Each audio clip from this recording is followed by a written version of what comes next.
하나님 말씀 구약성경 창세기 14장 13절에서 24절 말씀 제가 봉독하겠습니다. 제가 봉독할 때 하나님의 음성을 들으시기 바랍니다. 도망한 자가 와서 히브리 사람 아브람에게 알리니 그때의 아브람이 아모리 족속 마므레의 상수리 숲을 근처에 거주하였더라. 마므레는 에스골의 형제요 또 아넬의 형제라. 이들은 아브람과 동맹한 사람들이더라. 아브람이 그의 조카가 사로잡혔음을 듣고 집에서 길리고 훈련된 자 318명을 거느리고 단까지 쫓아가서 그와 그의 가신들이 나뉘어 밤에 그들을 쳐부수고 다메섹 왼편 호박까지 쫓아가 모든 빼앗겼던 재물과 자기의 조카 롯과 그의 재물과 또 부녀와 친척을 다 찾아왔더라. 아브람이 그돌라오멜과 그와 함께한 왕들을 쳐부수고 돌아올 때에 소돔 왕이 사회 골짜기 곧 왕의 골짜기로 나와 그를 영접하였고 살렘 왕 멜기세덱이 떡과 포도주를 가지고 나왔으니 이는 지극히 높으신 하나님의 제사장이었더라. 그가 아브람에게 축복하여 이르되 천지의 주제이시오 지극히 높으신 하나님이여 아브람에게 복을 주옵소서. 너희 대적을 내 손에 붙이신 지극히 높으신 하나님을 찬송할지로다 하매 아브람이 그 얻은 것에서 10분의 1을 멜기세덱에게 주었더라. 소돔 왕이 아브람에게 이르되 사람은 내게 보내고 물품은 네가 가지라. 아브람이 소돔 왕에게 이르되 천지의 주제이시오 지극히 높으신 하나님 여호와께 내가 손을 들어 맹세하노니 내 말이 내가 아브람으로 치부하게 하였다 할까요? 내게 속한 것은 실한 오락이나 들매끈 한 가닥도 내가 가지지 아니하리라. 오직 젊은이들이 먹은 것과 나와 동행한 아넬과 에스골과 마므레의 분깃을 제할지니 그들이 그 분깃을 가질 것이니라.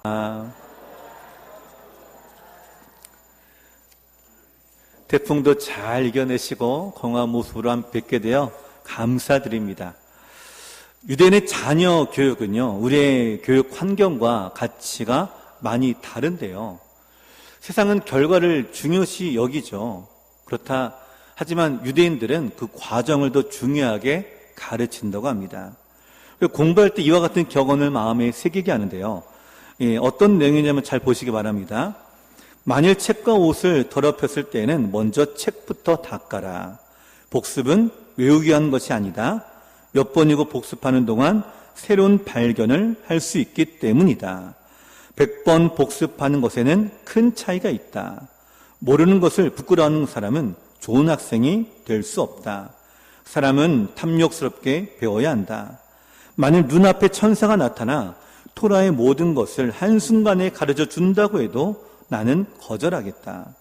사람에게는 배우는 과정이야말로 결과보다 더 중요하기 때문이다. 자, 여러분 여기에 동의하십니까? 만약에 시험을 치르는데 시험 답안지를 알려주고 이것을 보겠습니까? 아니면 공부하는 과정을 거쳐서 시험을 보겠습니까? 라고 한다면 여러분 어느 것을 선택하시겠습니까? 죄송합니다. 저는 답안지를 선택하겠습니다. 솔직한 저의 심정이긴 합니다. 사실은. 근데 공부하면서 배워나가는 과정이 분명히 있다라고 말하고 있죠. 이것이 곧 성숙의 과정임을 우리가 알게 되는데요. 유대인의 교육에 이 중심이 있기 때문에 과정을 더 중요하게 여긴다라고 합니다. 100번 복습을 하며 새로운 것을 발견할 수 있기 때문이다라고 하는 거죠. 자, 우리가 하반기에 또 성경대학을 열려고 하는데요. 여러분 성경을 100번을 복습할 수 있는 우리가 되기를 소망합니다. 아멘이시죠? 함께 성경을 또 배워나가면서 또 몰랐다는 것도 또 새롭게 발견될 수 있는 기쁨의 은혜가 함께 나누기를 소망을 드립니다. 이 유대인의 교육법은요 1%의 승자를 위해 존재하는 것이 아닙니다. 99%의 노력하는 사람 또 애쓰고 있는 사람 그 사람들 위한 것이다 라고 얘기하고 있는데요. 그래서 유대인들의 배움의 목적은 하나님과 그의 지혜에 대해 배우는 것이고요. 사람다운 사람으로 성장하기 위한 것이다 라고 합니다. 그 탈무드는 이렇게 말합니다. 한번 화면을 보시고 제가 한번 읽겠습니다. 화면은요. 배우면 신중해지고 신중하면 열정이 생기고 열정이 생기면 정결해지고 정결해지면 자제할 수 있고, 자제할 수 있으면 순결해지고, 순결하면 신성해지고, 신성하면 겸손해지고, 겸손하면 죄가 두렵고, 죄가 두려우면 고결해지고, 고결하면 영혼이 성스러워지고, 영혼이 성스러워지면 영생한다.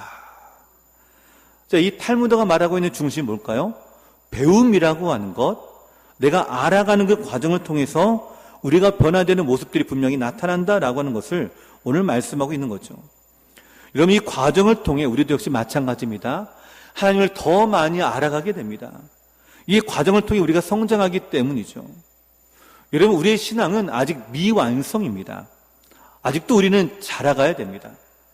내가 이렇게 나이가 많은데요? 아닙니다. 우리의 신앙은요, 나이하고는 상관이 없어요. 우리가 주님의 장성한 분량까지 자라갈 수 있도록, 닮아갈 수 있도록 그 자리까지 나가야 되는 것이 바로 성도의 삶이요, 주님을 따라가는 그리스도인의 삶입니다. 오늘 우리는 계속해서 성장하고 자라가고 있는가? 나는 과연 이 과정에 있는가? 우리 자신을 되돌아보기를 원하는데요. 우리와 함께 지금 아브라함에 대해 살펴보고 있죠. 우리가 오전 시간에 아브라함의 여정을 우리가 살펴보고 있는데, 성경은 아브라함의 여정에 대해 꽤 자세하게 기록하고 있습니다. 아브라함이 갈대아 우르의 산에 부르심을 받고 가나안으로 가라고 명하셔서 가나안에 들어가셨다. 그리고 거기서 아들을 얻었다. 이렇게 단편적으로 기록할 수도 있는데, 이렇게 기록하지 않고요. 아브라함이 가나안에서 출발했는데 거기서 애굽으로 갔다가 또 실패하고 또 가나안으로 다시 돌아오게 되고, 또 롯과 갈등이 일어나게 돼서 롯과 또 헤어지게 되고, 이렇게 시시콜콜한 이야기들이 다 언급되어지고 있습니다. 물론 우리가 지금까지 쭉 살펴보며 그 안에 담겨져 있는 말씀의 의미와 뜻들을 우리가 되짚어보고 또 우리 가운데 유익한 진리를 우리가 찾아보기는 했지만, 그러나 우리가 생각하기에는 단편적으로 하나님의 부르심을 받고 응답이 임하여 이와 같이 이루어지게 됐다라고 하는 것이 아니라 바로 하나의 스토리를 우리 가운데 말씀하고 있습니다. 여러분, 이렇게 스토리를 얘기하고 있는 이유가 무엇일까요? 이 모든 것이 다 하나님의 뜻을 이뤄가는 과정에 있다라는 것을 우리 가운데 보여주기 위함입니다. 아브라함이 성수되어지는 과정을 우리 가운데 보여주고 있습니다. 아브라함의 관점에서, 아브라함의 그 관점에서는요, 사실 하나님이 이루셨다는 것이 더 중요할 수도 있겠지만, 하나님의 관점에서는 그 과정이 더 중요하고 그 과정에서 무엇을 배웠는가라는 것을 오늘 우리 가운데 말씀하고 계십니다. 그래서 성경은요, 스토리로 구성되어 있고 오늘 우리에게 말씀을 주고 계신 것이죠. 우리가 얼마나 성숙해가고 있는가, 얼마나 내가 성장하기 위한 과정을 걸어가고 있는가, 내가 어느 정도까지 성장하고 있는가. 사랑하는 성도 여러분, 오늘 우리의 삶의 여정도 역시 마찬가지입니다. 함께 우리 성도님이 같이 나누는 삶을 들여다보면 때로는 스토리가 쭉 나오기도 해요. 이전에 내가 이렇게 했고, 그렇게 생활했고, 그렇게 신앙생활을 했고, 그런 쭉 스토리가 나오죠. 여러분, 이것이 그냥 회환일까요? 과거를 그냥 되돌아보는, 그냥 이야기만 하기 위한 것일까요? 아닙니다. 저는 그렇게 생각하지 않습니다. 그 과정들을 내가 지나오면서 여기까지 왔다라고 하는 증거예요. 곧 그것이 내 간증입니다. 그것이 나의 신앙의 고백입니다. 그러면서 내가 지금까지 성숙해졌고 성장해졌다. 그 안에 내가 배운 것이 있다라는 것을 말씀하고 있는 것이죠. 그래서 사는 성도 여러분, 지금도 그 과정에 있는 줄 믿으시기 바랍니다. 혹시 여러분 어려움 가운데 처하신 우리 성도님이 계십니까? 왜 하나님이 나를 이렇게 아프게 하시는지, 왜 나를 이렇게 어렵게 하시는지, 왜 나를 이렇게 힘들게 하시는지, 이 모든 것들이 다 어떤 과정이라고요? 성숙해져가는 과정이다. 이걸 통해서 우리가 더 많은 것들을 배워나가고 또 이 속에서 하나님의 우리 가운데 주시는 말씀의 뜻을 알아가는 것이 하나님의 뜻이자 우리를 이끄시는 모습입니다. 여러분, 이런 관점에서 아브라함은요, 성숙해진 모습을 우리한테 보여주고 있죠. 처음에 갈대아 우르에서 주의 부르심을 받았습니다. 하지만 도중에 화란에서 멈췄어요. 왜 멈췄을까요? 화란이 좋아 보였기 때문이겠죠. 거기서 아버지를 하늘로 올려보내고 가나안으로 들어오게 되었죠. 아브라함이 성숙한 모습보다는 미성숙하고 부족한 모습으로 가나안에 들어갔습니다. 그래서 기근을 만나니까 어떻게 돼요? 하나님께 그 문제를 구하는 것이 아니라 기도하는 것이 아니라 자기의 뜻대로, 자기의 생각대로 애굽에 내려가 버리게 되었죠. 뿐만 아니라 더 큰 실수를 하죠. 아내를 누이라라고 속이기도 합니다. 이 모습들을 보면은 아브라함이 얼마나 미숙한가, 얼마나 부족했는가라는 것이 여러분 느껴지지 않습니까?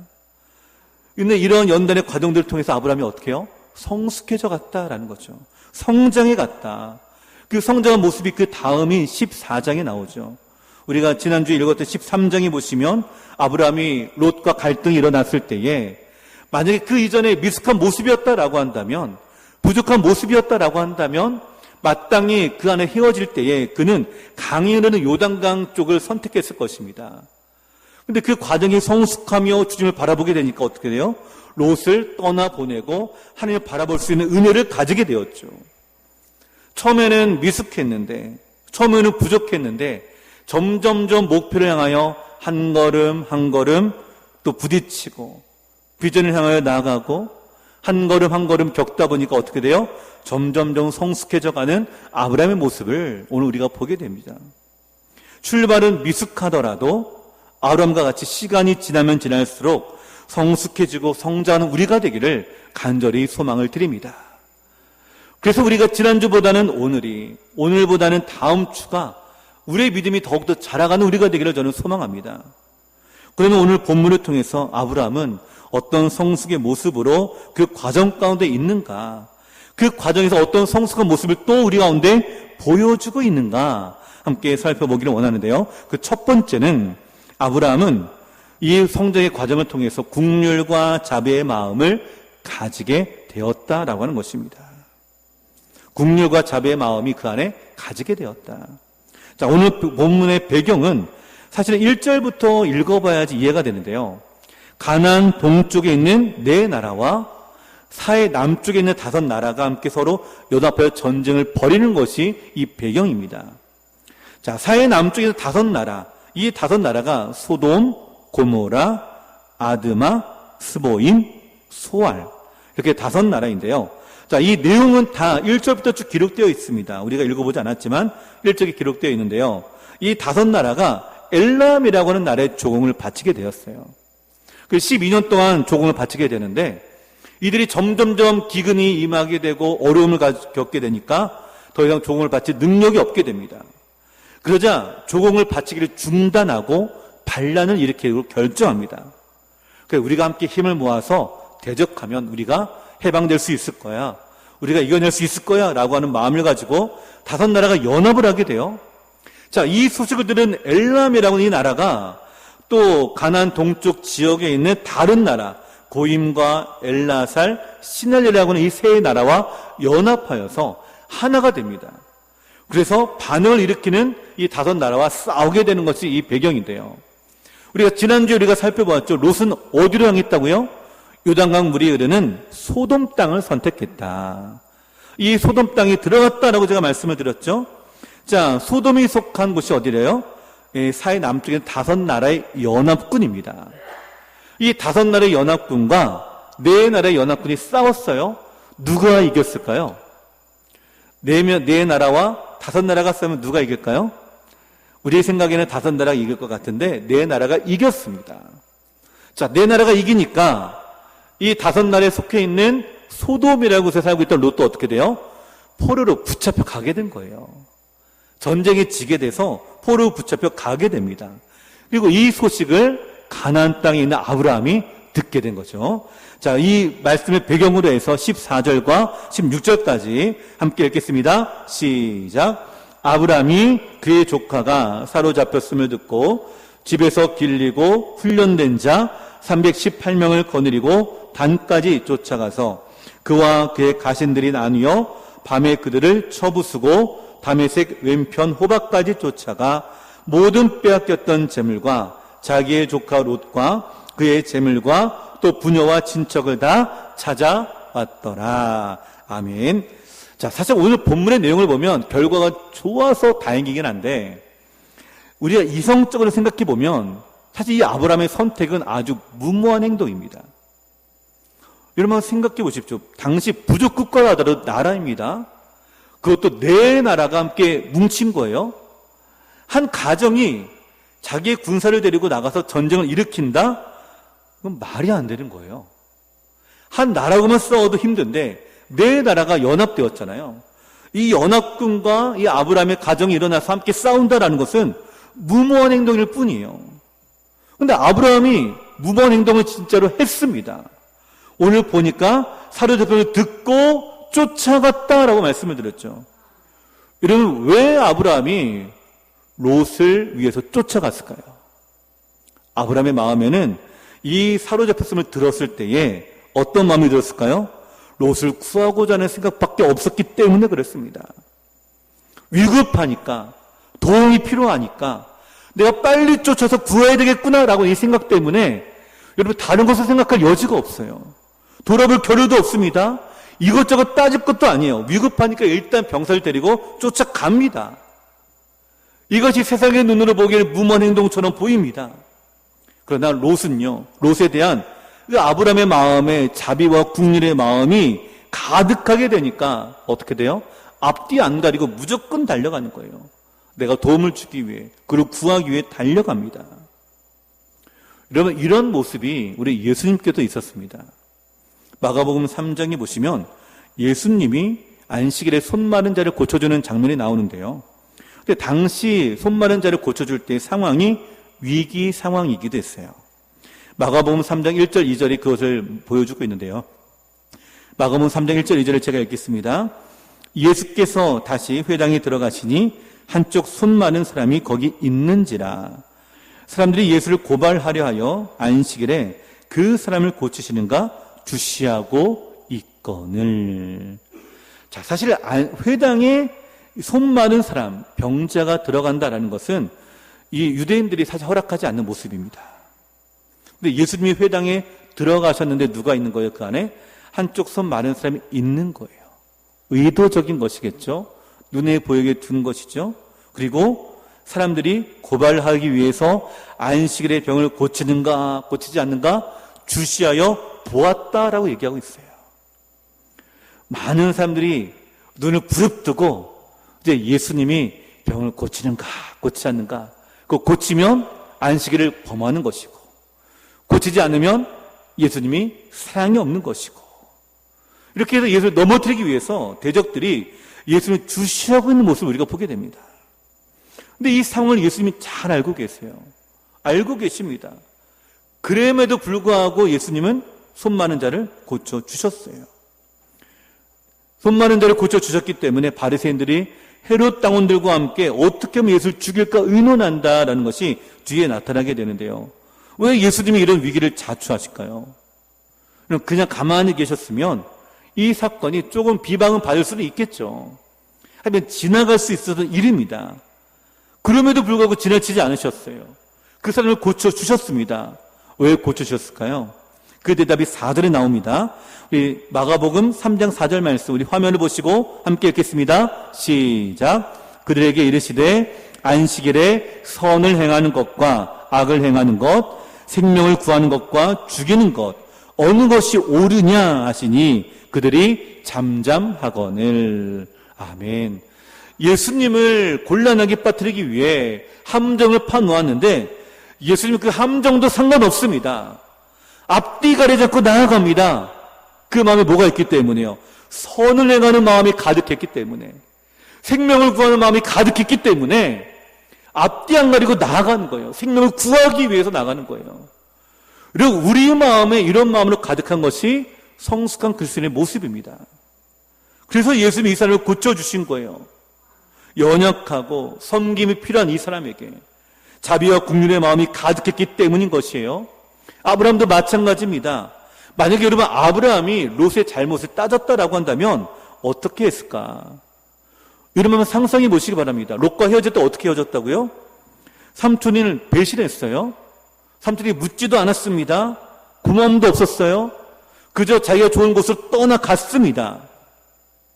아니, 삼촌인 나를 이렇게 배신하고 떠나는데 나에게 고마움이라고는 쌀 한 톨만큼도 없던 이 녀석이 말 안 듣다가 잘 됐다, 포로로 잡혀갔네. 여러분 이렇게 생각하겠습니까? 그럴 줄 알았다. 내가 걔를 뭐하러 도와줘야 돼? 혹시 이런 마음이 드실까요? 만약에 아브라함이 이런 마음을 가졌다라고 한다면 결코 롯을 구하지 못했겠죠. 아브라함과 롯이 헤어지게 되면서 인간적인 모습으로 이 아브라함의 마음에는 섭섭함도 있을 것입니다. 마음도 상했을 거예요. 조카에게 서운한 마음이 왜 없겠어요? 고마움도 모르고 자기 때문에 와서 부자가 되었는데 그냥 자기가 좋은 데로 다 떠나가고. 근데 아브라함만은요, 그런 섭섭한 마음보다, 상한 마음보다 이 롯이 구원이 필요하고 사랑이 필요한 존재임을 알고 있었기에 바로 자비와 긍휼의 마음을 가지고 지금 롯을 향하여 달려가는 거예요. 그러니까 앞뒤 안 가리고 달려갑니다. 사랑하는 성도 여러분, 오늘 나를 섭섭하게 하는 사람들이 있습니까? 내 마음을 상하게 하는 분들이 있나요? 여러분, 그 분도요, 하나님의 사랑이 필요한 존재입니다. 그러기에 우리는 자비와 긍휼의 마음을 가지셔야 돼요. 특히 배우자에 대해서, 또 우리 자녀에 대해서 자비와 긍휼의 마음을 가지고 그 마음이 우리는 충만하게 되기를 저는 간절히 소원을 드립니다. 우리가 살아가면서 많은 상처를 받기도 합니다. 어려움을 당하기도 합니다. 때로는 끝도 없는 그 일들을, 우리 가정이 왜 이렇게 끝도 없이 끝을 보지를 못하고 계속해서 이렇게 고생하고 아프고 힘들고 돌봐줘야 되고 섬겨야 되고. 그러면 인간적인 마음으로 롯이 아브라함에게 섭섭하게 했죠. 마음을 상하게 했죠. 그러나 아브라함의 마음에는 자비와 긍휼의 마음으로 가득했습니다. 오늘 우리가 이런 마음으로 우리 식구들을, 또 우리 자녀들을, 우리 배우자를, 또 우리 성도들을 바라볼 수 있는 우리가 되기를 간절히 소원을 드립니다. 여러분, 이 마음이 바로 성숙해진 아브라함의 모습이에요. 야고보서 1장 27절입니다. 하나님 아버지 앞에서 정결하고 더러움이 없는 경건은 곧 고아와 과부를 그 환난 중에 돌보고 또 자기를 지켜 세속에 물들지 아니하는 그것이니라. 이 말씀을 잘 보시면 경건은 뭐라고요? 두 가지를 얘기합니다. 그 첫 번째는 세속에 물들지 아니하는 것이다. 이것이 경건이다라고 말합니다. 이건 무슨 의미인지 아시겠죠? 내가 경건하다, 믿음을 지킨다라는 것은 세속에 물들지 않고 내가 죄를 짓지 않는 것이죠. 뿐만 아니라 경건, 즉 믿음이라고 하는 것은 두 번째, 고아와 과부, 연약한 자를 환난 중에 돌보는 것이 경건이다라고 얘기합니다. 믿음 있는 자가 어디서 나타날까요? 마음의 긍휼과 자비로 충만하게 될 때에 나타나게 됩니다. 오늘 우리 안에 이런 성도들이 많이 있지 않습니까? 우리 성도를 위해서 기도하는 우리가 되기를 소망합니다. 자비와 긍휼의 마음을 가지고 섬기기를 원합니다. 함께 기도하며 중보하는 우리가 되기를 소망합니다. 특별히 여러 가지 많은 질병 가운데 우리 성도들이 계시죠. 회복이 필요한 우리 성도들이 있습니다. 여러분, 자비와 긍휼의 마음을 가지고 섬기십시오. 사랑하십시오. 우리가 마땅히 섬겨야 될 우리 대상들입니다. 앞뒤 안 가리고 아브라함이 조카 롯을 구했는데요, 이거는 인간적인 것이 아니라, 친인척 때문이 아니라 그 마음으로 충만했기 때문에 그런 거예요. 그러기에 우리 예수님 우리를 향해서 어떻게 해요? 남이었던 우리를 위해서 자기 생명을 내어 드린 것입니다. 십자가에 달려진 우리 예수님이 그 십자가에서 피를 흘리시며 죽으실 때는 앞뒤 안 가리고 들어가신 거예요, 죽음으로. 왜? 그래야만 우리를 살리실 수 있으니까. 나를 살리기 위해서 자비와 긍휼의 마음을 가지고 자기 자신을 죽음 안에 엎드리게 하고 그 피를 흘리기까지 십자가에 내어놓는 우리 주님의 사랑과 은혜를 우리가 받아 누리게 되었는데, 여러분, 우리가 어찌 그 사랑을 받아서 그대로 우리가 묻어두겠습니까? 오늘 우리 마음에 자비와 긍휼의 마음으로 충만하여 이렇게 성숙한 그리스도인으로 나아가는 저 우리 성도 여러분 되시기를 간절히 축원을 드립니다. 두 번째로, 이 아브라함은요, 신앙의 자존심을 지켰습니다. 뭘 지켰다고요? 신앙의 자존심을 지켰다. 조카 롯을 구하고 승리한 아브라함이 두 명의 왕이 아브라함을 맞이하게 되는데요, 그 중에 한 명이 소돔 왕입니다. 우리 21절 말씀 같이 읽어볼까요? 21절입니다. 시작. 소돔 왕이 아브라함에게 이르시되 사람은 내게 보내고 물품은 네가 가지라. 아멘. 자, 여러분, 이 말 뜻이 뭘까요? 사실 소돔 왕은 악하고 패역한 왕입니다. 그리고 우리가 창세기 13장에 보시면 롯이 소돔 땅을 선택해 나갔을 때 소돔 사람은 여호와 앞에 악하며 큰 죄인이었더라라고 말하고 있거든요. 그러니까 이 소돔 왕도 역시 마찬가지 악하고 패역한 왕입니다. 근데 이 악하고 패역한 왕이 싸움에서 져가지고 패배했는데 누가 이겼어요? 아브라함이 이겼잖아요. 그러니까 와서 이렇게 얘기하는 거예요. 사람은 내게 보내고, 즉 포로로 잡혀갔었던 소돔 백성들은 다 보내고 대신에 물품들, 거기서 거뒀던 모든 것들은 네가 가지라 라고 얘기하는 거예요. 한마디로 자기 백성 돌려주고 얻은 모든 전리품은 아브라함이 가지라 라고 하는 거예요. 근데 아브라함이 이런 지하에 거절합니다. 22절 23절 같이 읽겠습니다. 22절 23절 시작. 아브라함이 소돔 왕에게 이르되 천지의 주제이시오 지극히 높으신 하나님 여호와께 내가 손을 들어 맹세하노니 내 말이 내가 아브라함으로 치부하게 하였다 할까요? 내게 속한 것은 실 한 오락이나 들매끈 한 가닥도 내가 가지지 아니하리라. 아멘. 한마디로 아브라함의 대답은 이것입니다. 나는 거절하겠습니다. 다 당신께 돌려드리겠습니다. 라는 거예요. 왜냐하면 나는 하나님을 믿는 사람인데 부패하고 타락한 소돔 왕 덕분에 부자가 됐다는 얘기는 듣고 싶지 않습니다. 라는 거예요. 이러면 이것이 아브라함이 보여주신 바로 믿음의 자존심이에요. 여러분, 하나님을 믿는 사람이다라고 하는 거죠. 아브라함 자신은. 그렇기 때문에 부패한 이 소돔 왕과 거래할 수 없다라는 것이에요. 그를 통해서 내가 이득을 취하는 것도 내가 거절하겠다라고 하는 것입니다. 불의하게 내가 죄로 인하여서 얻는 이익을 거절하겠다라고 하는 것이죠. 하나님을 믿는 자로서의 신앙의 자존심을 지키는 것인데요. 여러분, 제가 자존심이라고 표현했지만 사실은 신앙의 정조라고 얘기할 수도 있고요. 신앙의 품위 또는 신앙의 명예라고 할 수도 있습니다. 지금 이 아브라함은요, 이 신앙의 품격을 보여주고 있는 거예요. 내가 이 신앙에 어떤 품격을 가지고 있는가? 예수 믿는 사람으로서 이 땅에 내가 어떻게 살아갈 것인가? 이 정체성을 우리한테 보여주고 있는 거죠. 이것이 아브라함의 성숙한 신앙의 모습입니다. 산성도 여러분, 세상에 연연하지 않고 물질과 명예에 마음을 쓰지 않고 오직 하나님 앞에 내가 어떻게 하면 거룩을 지킬 것인가, 내게 어떻게 하면 하나님 앞에 정결함을 나아갈 것인가, 이를 위해서 세상과 타협하지 않는 모습이 바로 아브라함의 모습입니다. 바로 이것이 제가 말하고 있는 신앙의 품격인 것이죠. 믿는 사람으로서 믿지 않는 사람과 똑같이 행동한다라고 한다면 그 안에 신앙의 품격이 일어날까요? 불신자들과 특별히 불의한 사람들과 거래하고 똑같이 거짓말을 하고 똑같이 속이고 똑같이 그렇게 우리가 물질을 얻거나 이익을 내가 얻는다 할지라도 여러분, 그것은 믿는 사람의 모습은 아닌 거죠. 아브라함은 신앙의 품격을 지킵니다. 야곱과 에서의 이야기를 여러분 잘 보십시오. 두 사람들이 신앙의 품격을 잃어버렸어요. 야곱은요, 형이 가진 장자권을 얻기 위해서 형을 속이고 아버지를 속였죠. 마땅히 신앙의 품격을 가지고 있다라고 한다면 거짓말을 할 것이 아니라 당당히 요구해야 되겠죠. 근데 속입니다. 에서는요, 사냥을 다녀온 다음에 배가 좀 고프다고 자기 영광스러운 장제의 권리를 모아 바꿔요. 팥죽 한 그릇과 바꿨잖아요.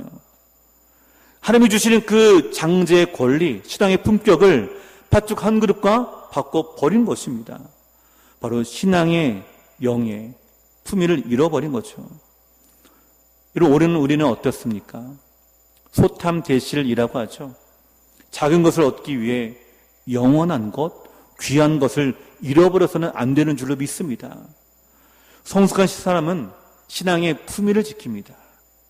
신앙의 자존심을 지킵니다. 타협하지도 않고 굴하지도 않습니다. 썩어질 것을 구하는 것이 아니라 썩지 아니할 것을 구하기 때문입니다. 오늘 이 신앙의 자존심을 지켜나가는 우리가 되기를 간절히 소원을 드립니다. 이 땅에 온전한 그리스도인으로서, 신앙인으로서 당당하게 어깨를 펴고 신앙의 품격을 드러낼 수 있는 우리가 되기를 소망합니다. 많은 사람들이 그리스도인들을 향하여 손가락질을 하죠. 왜 그럴까요? 우리 스스로가 이 품격을 잃어버렸기 때문이라고 저는 생각합니다. 먼저 우리가 스스로 신앙인으로서, 하나님을 믿는 백성으로서 당당하게 우리가 신앙생활을 세상 가운데 이뤄나간다라고 한다면, 여러분, 세상 어느 누구도요, 우리를 향하여 손가락질하거나 비난할 수가 없는 거겠죠. 오히려 그리스도인이라고 하는 우리를 인정하고 하나님께 영광을 돌리게 될 줄로 믿습니다. 그게 예수 믿는 사람으로서 신앙의 자존심을 지켜나가는 우리가 되기를 간절히 소원을 드립니다. 세 번째로, 아브라함은 은혜를 받고 하나님께 반응합니다. 은혜를 은혜로 인지하여 하나님께 믿음으로 나아가는 사람이 바로 아브라함이었다라고 하는 거예요. 여러분, 아브라함이 4개의 연합군과 싸울 때에 사실 이길 수 있는 확률은 거의 없었습니다. 이성적으로 보면 그렇죠. 근데 어떻게 이길 수 있었을까요? 전적으로 하나님의 은혜로 가능했던 것이죠.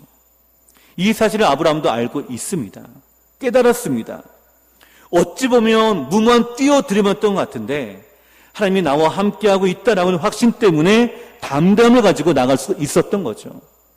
내가 롯을 구하기 위해서 내가 위기 가운데 처함에 있다 할지라도 나와 함께 하시기 때문에 나는 여기 속에서도 하나님의 뜻을 이룰 수 있을 거라고 하는 확신과 믿음은 아브라함을 움직이게 한 원동력이 됩니다. 사실 성경 본문에는요, 하나님이 아브라함에게 말씀하셔서 인도하시거나 또는 역사하셨거나 전쟁에 개입하셨다라는 말씀이나 표현이 없어요. 그리고 이 승리를 자신의 승리로 취할 수도 있습니다. 내가 전략을 잘 세워서, 내가 밤중에 2곳을 나눠서 기습해서 내가 이렇게 이길 수 있었다라고 얘기할 수도 있어요. 그러나 아브라함은 이 모든 것이 다 하나님의 은혜였음을 압니다. 깨닫습니다. 인지합니다. 그래서 아브라함은 자신의 10의 1조를 바로 멜기세덱에게 드리게 됩니다. 우리 18절에 우리 20절 말씀 같이 읽겠습니다. 본문 18절부터 20절입니다. 시작. 살렘 왕 멜기세덱이 떡과 포도주를 가지고 나왔으니 그는 지극히 높으신 하나님의 제사장이었더라. 그가 아브라함에게 축복하여 이르되 천지의 주제이시오 지극히 높으신 하나님이여 아브라함에게 복을 주옵소서. 너희 대적을 내 손에 붙이신 지극히 높으신 하나님을 찬송할지로다 하매 아브라함이 그 얻은 것에서 10분의 1을 멜기세덱에게 주었더라. 아멘. 자, 멜기세덱은 살렘 왕이라고 하는데요. 여기 살렘은 지역적으로 우리가 알고 있는 예루살렘을 의미합니다. 이 살렘은 평화라고 하는 뜻인데요. 평화의 왕이라고 하는 뜻의 멜기세덱입니다. 더 자세하게 말씀은 못 드리겠지만 오늘 성경에 보니까 왕이자 하나님의 제사장이다라고 이렇게 표현되어 있는데요. 이 멜기세덱이 아브라함에 나와 이렇게 선포하며 찬양하고 있죠. 천지의 주제이시오 지극히 높으신 하나님이여 아브라함에게 복을 주시어 내 대적을 네 손에 붙이신 하나님을 찬송할지로다 라고 선포합니다. 자, 멜기세덱이 전한 말씀이 뭐예요? 네가 승리한 것은 하나님의 은혜로 인함이다 라는 거예요. 근데 이것을 아브라함이 인정합니다. 받아들입니다. 하나님께 함께 찬양합니다. 그래서 10분의 1을 멜기세덱에게 주는 모습을 우리가 보게 돼요. 여러분, 이 장면은 우리가 드리는 11조의 성경의 근거 중에 하나이기도 하는데요. 바로 이 멜기세덱 말과 같이 내가 어디 모든 것은 다 하나님께서 주신 것이요 은혜로 주신 것이기 때문에 이 모든 것이 다 하나님의 것이지만 그 중에 대표로 주의 것인 10의 1조를 구별해 내가 주께 드립니다라고 하는 뜻이에요. 사랑하는 성도 여러분, 만약에 아브라함이 이 전쟁에서 승리하고 전리품을 취하는 것을 당연하게 여겼다라고 한다면, 당연하게 내가 이길 것이고 당연히 내가 취할 것이고 내가 이 모든 것을 당연히 여겼다라고 한다면요, 은혜로 여기지 않았다라고 한다면 하나님께 드릴 수가 없습니다. 내가 하나님께 은혜를 받았다라고 여기기 때문에 드릴 수가 있는 거예요. 여러분, 은혜를 받는 것이 중요합니다. 그리고 은혜가 은혜임을 인지하는 것, 은혜가 은혜임을 아는 것이 더 중요합니다. 왜냐하면 우리가 은혜였다는 걸 알게 되면 더 큰 은혜를 사모하기 때문에 그래요. 더 큰 은혜를 갈구하기 때문에 그렇습니다. 여러분, 은혜는 우리가 감당할 수 없을 때 받을 수 있는 것이잖아요. 이 하나님의 선물이 내가 은혜로 내가 주어진 것을 내가 고백하게 되었을 때 또 다른 시험을 당하거나 또 다른 어려움을 당했을 때 우리가 또 어떻게 할 수가 있어요? 하나님의 또 다른 더 큰 은혜를 사모하게 됩니다. 그것이 나에게 소망이 돼요. 그것이 나에게 은혜가 됩니다. 그것이 나에게 새 힘이 돼요. 그래서 우리가 은혜를 깨달을 때에 그 순간에 기쁨과 감격도 있지만 이 은혜를 우리 안에 저장하게 되면 어떻게 될까요? 힘들 때 이 은혜를 꺼내보아서 나의 소망이 돼요. 힘과 용기를 줍니다. 담담을 주게 됩니다. 그 주 앞에 나아갔을 때 은혜를 우리가 얻게 되는 거예요. 은혜를 아는 것은 우리의 삶을 뚫고 나갈 용기를 주는 것이에요. 여러분, 성경에 보면 예수님 옷자락을 만났던 혈루증을 앓았던 여인을 여러분 기억하십니까? 오랫동안 이 여인이 고난 가운데 있었습니다. 여러분 잘 한번 생각해 보세요. 오랫동안 이 여인이 병을 앓았고 이로 인해서 기력이 많이 쇠해졌겠죠? 연약해졌을 것입니다. 뿐만 아니라 오랜 질병에서 약을 먹고 아무런 힘도 없고 아무런 소망도 없었던 이 여인이었어요. 그런데 어느 순간 주의 소문이 들립니다. 예수님을 만나면, 그분을 만나게 되면 내가 나음을 얻게 된다라고 하는 이 소망의 말씀을 듣습니다. 여러분, 이 여인에게는 이 말씀이 들려주는 것 자체가 바로 은혜예요. 왜요? 소망을 가지게 되었잖아요. 소망을 가지게 되니까 어떻게 돼요? 없던 힘이 생기게 됩니다. 여러분 상상해 보세요. 예수님 그 주위에 장정들만, 남자들만 주위에 모여 있는 거예요. 왜냐하면 당시에 여성과 남성이 함께하지 않았기 때문에 예수 주위에 남성만 있었고요. 여성들은 멀찍이 떨어져서 예수를 따라갔었어요. 근데 당시에 보면 예수님이 옷자락을 만들던 그 당시에 보면 예수님 주위에 사람이 얼마나 많았는지 서로 몸이 부딪히고 있었던 바로 그런 상황이에요. 그만큼 남자들이 많이 빽빽하게 있는 그곳에서 여러분 오랫동안 병에 힘들어서 기력도 없어요. 힘도 없습니다. 질병에 의해서 연약해졌습니다. 그 사이를 뚫는다고 한번 생각해 보세요. 그 사이를 비집고 들어간다라고 한번 생각해 보세요. 얼마나 힘들었을까요? 아마 불가능할 것입니다. 근데 여인은 그 사이를 뚫고 들어가요. 뚫고 들어간 이유가 뭐예요? 한 가지입니다. 그 말씀에 대한 소문의 은혜를 내가 받아서 그 은혜가 나에게 소망이 되니까 내가 저분만 붙잡으면 내가 된다라고 하는 이 갈급함, 이 소망이 그로 하여금 나아가게 합니다. 그 사이를 뚫고 지나가게 합니다. 없던 힘이 생기게 합니다. 그 사이를 비집고 들어가 결국 뭘 만져요? 예수님의 옷자락만 만져도 내가 나을 줄 믿는 믿음을 가지게 돼요. 은혜를 우리가 얻게 되면 이렇게 됩니다. 은혜를 얻게 되면 그저 감사와 기쁨만 가득한 것이 아니라 나에게 주어진 역경을 내가 이겨내서 힘이 생기게 되는 거예요.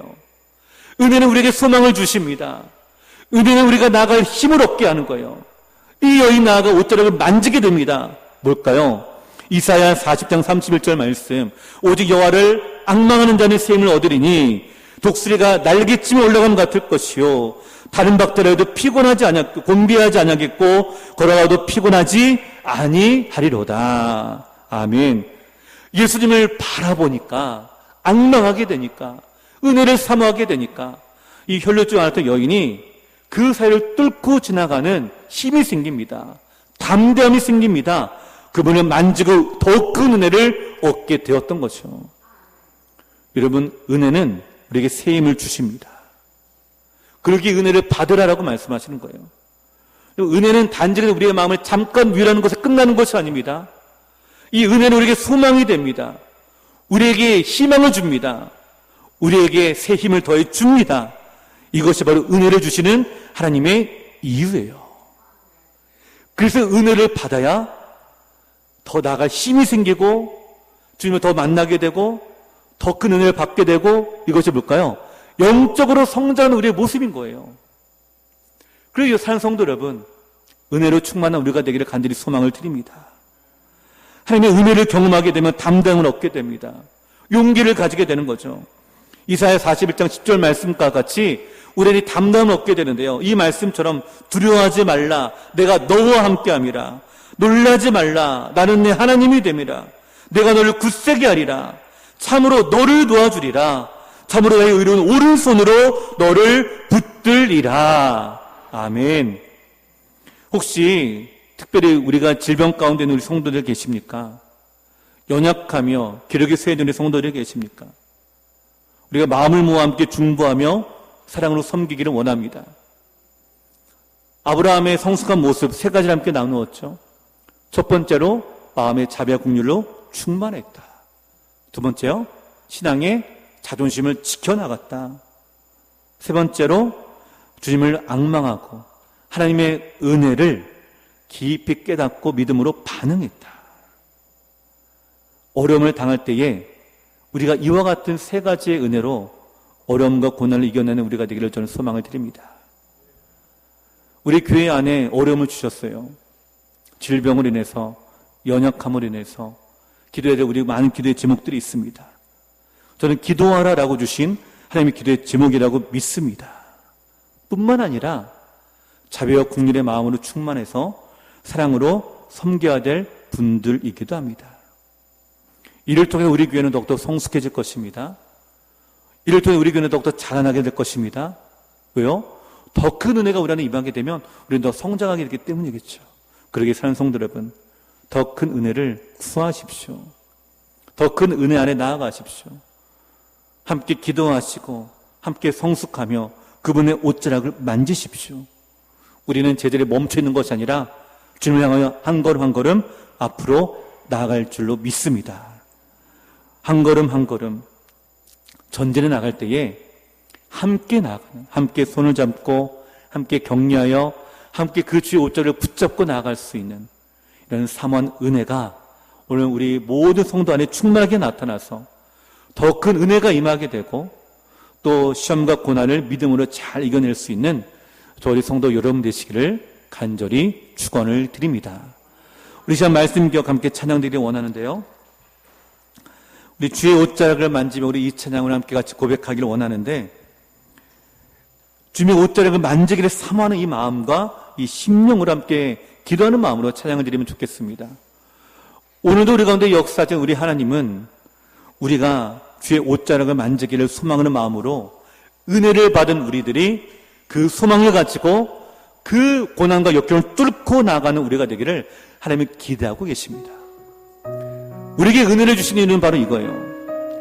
그 폭풍 사이를 뚫고 지나가고 그 바다 사이를 지나가고 그 고난과 광야와 그 환난의 길을 뚫고 지나가서 주님을 만나고 그 옷자락을 만지고 더 큰 은혜가 우리 안에 임하기를 소망하는 것, 이것이 우리가 성장하는 과정의 모습입니다. 오늘 우리가 그와 같은 자리에 나가기를 소망하는 마음으로 우리 함께 같이 찬양하며 함께 고백하겠습니다. 주발 앞에 무릎 꿇고, 주발 앞에 무릎 꿇고 그 사랑에 남기네. 어떤 말도 그 어떤 소리도 그 발 앞에서 잠잠해지네. 믿는 눈 함께 바라봅니다. 주 나의 사랑, 주 나의 사랑, 그 발 앞에 앉아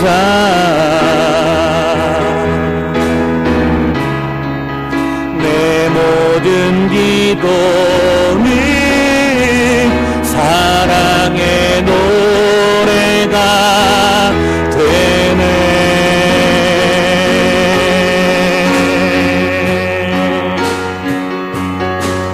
주의 옷자락 만지며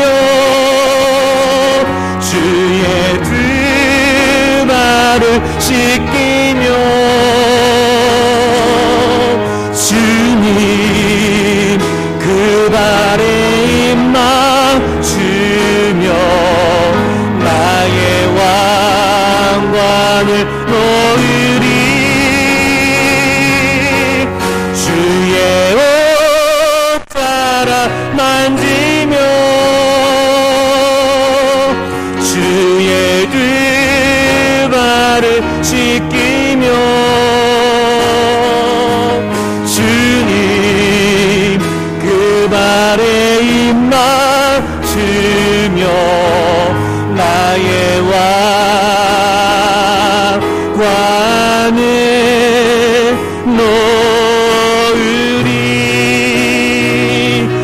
우리 다 함께 일어나서 찬양합니다. 처음부터 찬양합니다. 주발 앞에 무릎 꿇고 주발 앞에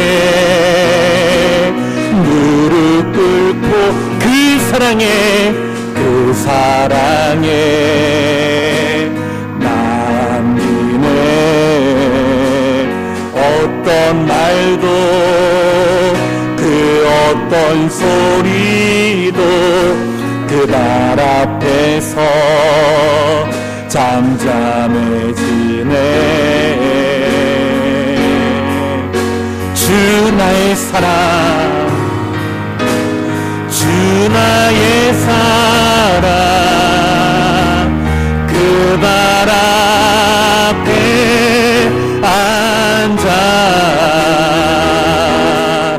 우리의 모든 기도는, 내 모든 기도는 사랑의 노래가 되네. 우리 간절하게 함께 같이 고백합니다. 주의 옷자락, 주의 옷자락 만지며 주의 두 발을 씻기며 주님 그 발에 입 맞추며 나의 왕관을 놓으리. 주의 옷자락 만지며 주의 두 발을 씻기며 주님 그 발에 입 맞추며 나의 왕관을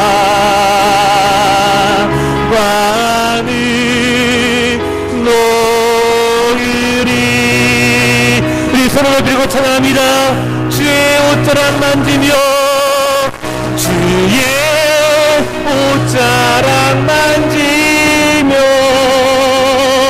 주의 두 발을 씻기며 주님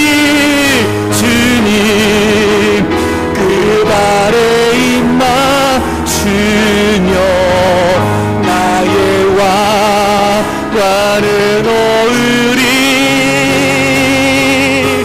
주의 옷자락 만지며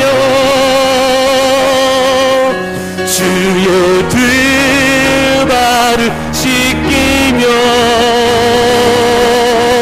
주님 그 발에 입 맞추며 나의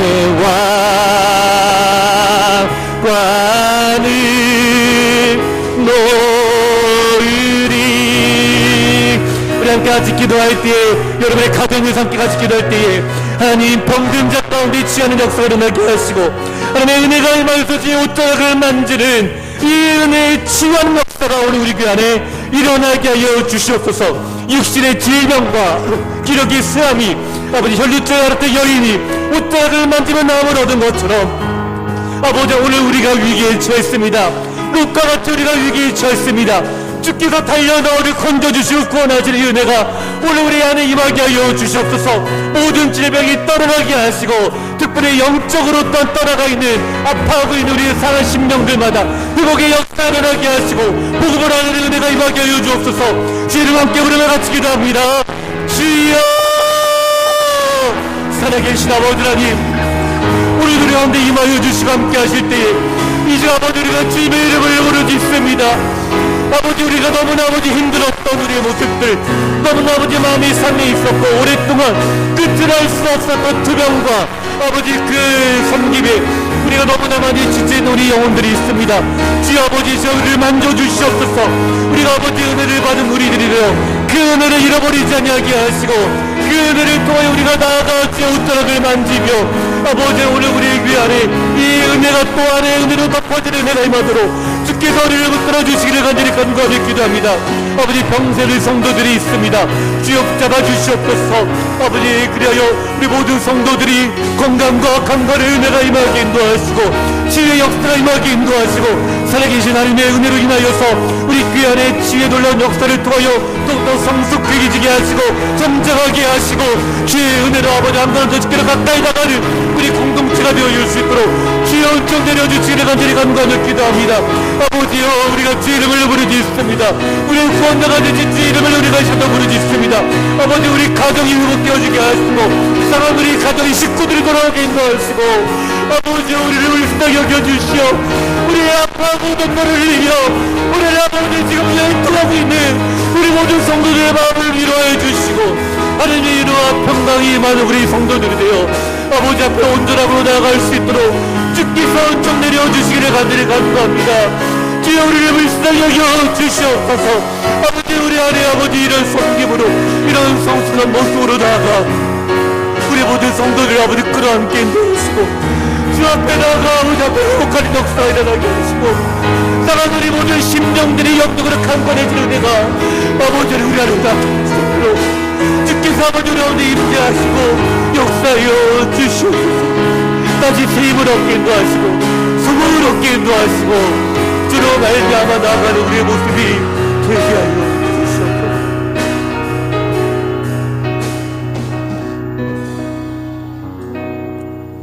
두려워 말라 내가 너와 함께함이라. 놀라지 말라 나는 내 하나님이 됨이라. 내가 너를 굳세게 하리라. 참으로 너를 도와주리라. 참으로 나의 의로운 손으로 너를 붙들리라. 말씀하신 하나님을 우리가 이 시간 신실하게 믿습니다. 말씀하신 그 주의 음성을 우리가 이 시간 믿음으로 받아들입니다. 하나님 우리가 당하고 있는 여러 많은 질병과 고통과 이 어둠의 통로를 지나가고 있는 우리 모든 성도들에게 은혜를 주시어 소망을 가지게 하시고 새 힘을 얻게 인도하시고 다시 일어나 빛을 발할 수 있는 우리 성도들이 되게 하여 주시옵소서. 특별히 어둠 가운데 속해 있는 우리 모든 성도들 질병과 낙심으로 인하여 절망 가운데 있는 성도들을 기억하시고 하나님이 새 힘을 주시기를 원합니다. 독수리가 날개치며 올라간 것 같을 수 있는 새 힘을 허락해 주시옵소서. 그래요 아버지 하나님 아브라함이 롯을 아버지 급히 나아가 건져주신 것처럼 오늘 우리가 공경에 처했사오니 오늘 우리가 환난에 처했사오니 주께서 속히 우리 가운데 오셔서 우리를 건져주시고 우리를 구원하실 주의 은혜 구원의 역사가 임하는 우리의 삶이 되도록 은혜 베풀어 주시옵소서. 그래 우리가 이 땅에 믿음으로 살아갈 때에 우리의 믿음의 자존심을 지켜나가게 하시고 당당하게 어깨를 펴고 이 땅의 복음의 능력의 용사가 되어줄 수 있는 모든 이 성도들이 되어줄 수 있도록 은혜 베풀어 주시옵소서. 아버지 셈을 가지고 우리가 이겨내기를 원합니다. 견디기를 원합니다. 승리하기를 원합니다. 우리 가정들에게 위로하시고 지금까지 수고한 그 모든 것에 하나님 함께 하셨던 주님 아버지의 수고했다라고 하시는 우리 주님의 음성이 우리에게 들려지게 하시며 더 큰 은혜를 우리 가운데 주시기에 소망을 가지고 나아가는 우리 모든 성도들 되어줄 수 있도록 붙잡아 주시옵소서. 어디 여호와만이 나의 힘이 되시고 여호와만이 나의 산성이 되시고 여호와만이 나의 소망이 되심을 이 시간 우리가 선포합니다. 우리 모든 믿음의 가정들의 구원의 역사가 임하게 하시고 치료 회복의 역사가 나타나게 하시며 생명의 역사가 흘러넘치는 이 귀한 우리 교회가 되도록 은혜 베풀어 주시옵소서. 모든 영광 좌표 올려드리며 살아계신 예수님 이름으로 간절히 기도하옵나이다. 아멘. 주의 복을 받겠습니다. 우리 주 예수 그리스도의 은혜와 살아계신 하나님 아버지의 무한하신 사랑과 성령의 교통하심이 은혜 안에 더 큰 은혜를 사모하여 새 힘을 얻고 소망 가운데 일어나 믿음으로 더욱더 성숙하고 성장하며 하나님의 참된 백성으로 이 땅에 세상의 소금이요 빛으로 살아가기를 간절히 소망하는 이 예배에 참여한 모든 성도님들 머리 위에 이제로부터 영원토록 함께 있을지어다. 아멘.